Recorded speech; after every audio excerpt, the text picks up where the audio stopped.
That shooting happened about a month ago in the North Park blocks. Police later ID'd the victim as Devontae Kearney. The cause, gang violence. We now know it sparked a violent streak. We have responded to 5 gang-related shootings in the last 48 hours. Police gave that interview last night at the site of another suspected gang shooting at Northeast 79th and Everett, adding they have clocked close to 20 in the last month. Up to 90% of those, they say, are retaliation from the Kearney homicide. It's super dangerous. Dangerous not just for those shooting at each other, but for neighbors caught in the crossfire. The man shot last night, who should survive, lives in this beige house, but a hail of bullets also hit his home, his neighbors, even his car. I knocked on the front door of the house where we're told the victim lives, and no one answered. So then we went next door to that white house there and talked to the woman who lives inside. She says she and her son were home when this shooting happened, and kind of beyond that, she was lying on the couch underneath that window when she says a bullet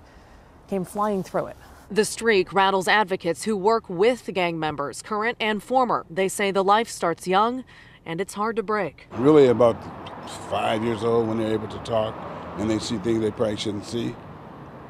They're around people they probably shouldn't be around. And most of the time when you go back and you look at what you call the gang, it's a guy, his cousin, and his other cousin, and his other cousin. So at the term of the word gang is really my family. Family or not, this violence is scaring people like James Deneen, who last night stood in his driveway and watched as Portland's streak of shootings hit home across the street. It's appalling to me. The real takeaway is nobody seems to care about any collateral damage that's using this kind of tactic to get their point across. I'm losing a little bit of faith in Portland, honestly.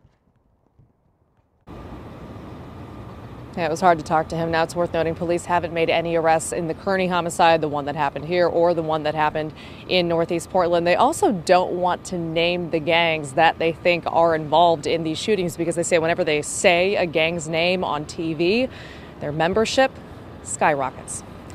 Back to you. Understandable. You can understand that homeowner's fears too. All right, Maggie, thank you for that.